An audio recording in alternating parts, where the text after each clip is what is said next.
Okay, ఇవాళ మనం డీజీఎంఎస్లో gas test certificate అనేది ఎలా అప్లై చేయాలో చూద్దాం. ముందుగా మనం గ్యాస్ టెస్ట్ అప్లై చేయడానికి మనకు practical experience certificate in gas testing అనేది ఆ సర్టిఫికేట్ అనేది మనకు కావాలి. ఆ సర్టిఫికేట్ అనేది మనకు జీవీటీసీలో కానీ ఎంవీటీస్లో కానీ 7 days class 7 to 8 days classes అయిన తర్వాత ఒక ఎగ్జామ్ కండక్ట్ చేసి ఒక మేనేజర్ మనకు దాన్ని ఇష్యూ చేయడం జరుగుతుంది. అది ఇష్యూ అయిన వెంటనే మనం తీసుకోవాల్సిన డాక్యుమెంట్ ఏంటంటే మెడికల్ ఫిట్నెస్ సర్టిఫికేట్. ఆ మెడికల్ ఫిట్నెస్ సర్టిఫికేట్ అనేది ఎవరితోని సైన్ చేయించుకోవాలంటే holding at least MBBS degree and అలాగే ఆయన మెడికల్ కౌన్సిల్ ఆఫ్ ఇండియాలో రిజిస్టర్ అయి ఉన్న వాళ్ళ సంతకం మాత్రమే మనకు వ్యాలిడ్ అయింది. ఆ మెడికల్ ఫిట్నెస్ సర్టిఫికేట్ అనేది తీసుకున్న తర్వాత క్యారెక్టర్ సర్టిఫికేట్. ఈ క్యారెక్టర్ సర్టిఫికేట్స్ ఎవరి నుంచి మనం కలెక్ట్ చేసుకోవచ్చు సైన్స్ అంటే గెజిటెడ్ ఆఫీసర్స్ లేదా ప్రిన్సిపల్స్ లేదా మైన్ మేనేజర్స్ వాళ్ళ నుంచి మనం ఈ సిగ్నేచర్స్ అనేటివి కలెక్ట్ చేసుకోవచ్చు.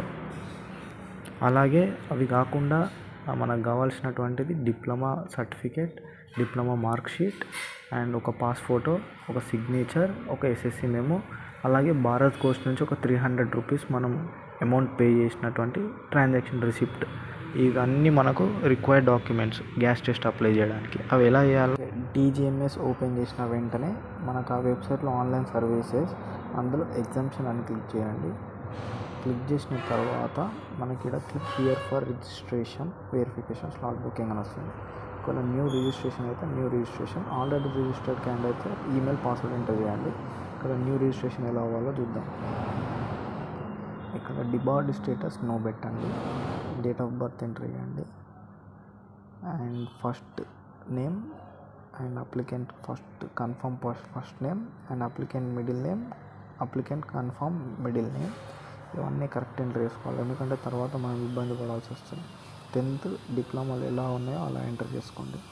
అలాగే మనం ఇవన్నీ కన్ఫర్మ్గా క్లియర్ చేసుకున్న తర్వాత mobile number, confirm mobile number click చేసుకొని ఒకవేళ ల్యాండ్ నెంబర్ ఉంటే land number, email ID, confirm email ID, security code enter చేయడం వెంటనే నెక్స్ట్ సేవ్ నెక్స్ట్ కొట్టడం తర్వాత మెయిల్కి ఈమెయిల్ ఐడి పాస్వర్డ్ అనేది డీజీఎంఎస్ నుంచి ఆల్రెడీ మీరు రిజిస్టర్ అయ్యేటప్పుడు ఎంటర్ చేశారు కదా, ఆ డీటెయిల్స్ కూడా మీకు లాగిన్ అయిన తర్వాత కనిపిస్తూ ఉంటాయి. తర్వాత నెక్స్ట్ బేసిక్ ప్రొఫైల్, బేసిక్ వెళ్ళిన తర్వాత అందులో application under mines act 1952 category 3 enter చేస్తే gas test certificate, competency, next qualification required degree or diploma, మీకు ఆధార్ కార్డు ఉంటే ఆధార్ నెంబర్ ఎంటర్ చేయండి, gender, relation to applicant, son of, father name enter చేయండి, address కరెక్ట్గా పెట్టుకోండి, పర్మనెంట్ అడ్రస్, కరస్పాండింగ్ అడ్రస్ అవన్నీ fill చేసుకోండి. తర్వాత ఇక్కడ క్యాప్చా సెక్యూరిటీ కోడ్ ఎంటర్ చేయండి, సేవ్ నెక్స్ట్ కొట్టండి. బేసిక్ తర్వాత క్వాలిఫికేషన్లో ఎడ్యుకేషన్ క్వాలిఫికేషన్ 10th ఉంటుంది కదా, ఆ 10th pass certificate number, board of institute, మాది తెలంగాణ కాబట్టి board of secondary education and city or state of board or institute university located Telangana state, date of certificate issue, date of passing. Next అలాగే ఇప్పుడు 12th diploma చేసిన వాళ్ళకు 12th కానీ SSC కానీ equivalent details ఉండవు. కాకపోతే ఇక్కడ డీజీఎంఎస్లో మ్యాండేటరీ సింబల్ చూపిస్తుంది కాబట్టి దాన్ని సింపుల్గా స్కిప్ చేయండి. నెక్స్ట్ పార్ట్ 3లోకి ఎంటర్ చేయండి. బీటెక్ ఉంటే in place of 12th part 2లో డిప్లొమా డీటెయిల్స్, పార్ట్ 3లో బీటెక్ డీటెయిల్స్ ఎంటర్ చేయండి. కాబట్టి మనకు ఓన్లీ డిప్లొమా ఉంది కాబట్టి ఎడ్యుకేషన్ పార్ట్ 2 12th స్కిప్ చేసేసి పార్ట్ 3లోకి ఎంటర్ అయ్యి అక్కడ అదర్స్లో డిప్లొమా ఎంటర్ చేసి pass certificate number, board of institute state board of technical education ఏ state Telangana state, date of certificate issue, date of passing అవన్నీ ఎంటర్ చేసిన తర్వాత ఒకవేళ రెండు సేమ్ డేట్స్ ఉన్నాయా అని అడుగుతుంది, నో అని పెడతాం. Date of issue medical certificate date, character certificate details, date of issue dates enter చేసేసి ఇక్కడ సింపుల్గా క్యాప్చా ఎంటర్ చేసేసి నెక్స్ట్ కొట్టేసేయండి. క్వాలిఫికేషన్ తర్వాత ఎక్స్పీరియన్స్, మనం ఎక్కడైతే ఎక్స్పీరియన్స్ తెచ్చుకున్నామో అది the singer and collars company limited, issuing authority ఎవరు, vocational training officer, particular of experience as a trainee మనం చేసాం. ఎప్పటి నుంచి ఎప్పటి వరకు పీరియడ్ ఆఫ్ ఎక్స్పీరియన్స్ పెడతాం. ప్లేస్ ఆఫ్ ద ఎక్స్పీరియన్స్ నేను కొత్తగూడెం జీవీటీస్లో చేశాను. అది ఆటోమేటిక్గా మనకు ఇక్కడ నెంబర్ ఆఫ్ డేస్ అనేది ఇక్కడ లాస్ట్కి ఇయర్ ఆఫ్ సర్వీస్ అనేది 8 days చూపిస్తుంది. క్యాప్చా ఎంటర్ చేసి సేవ్ నెక్స్ట్ కొట్టేసేయండి.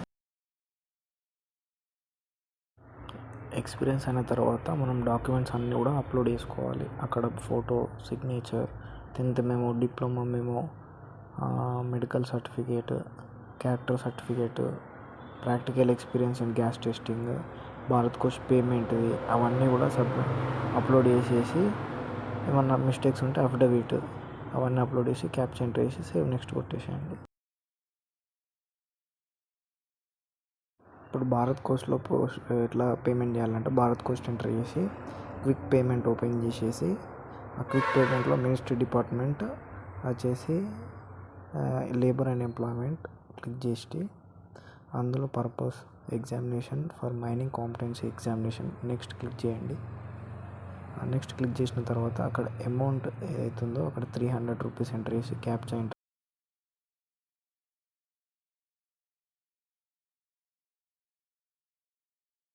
పేమెంట్ అయిపోయిన తర్వాత అక్కడ payment date, amount, Bharat Coast reference number, payment status enter చేసి క్యాప్చా ఎంటర్ చేసి సేవ్ నెక్స్ట్ క్లిక్ చేయండి.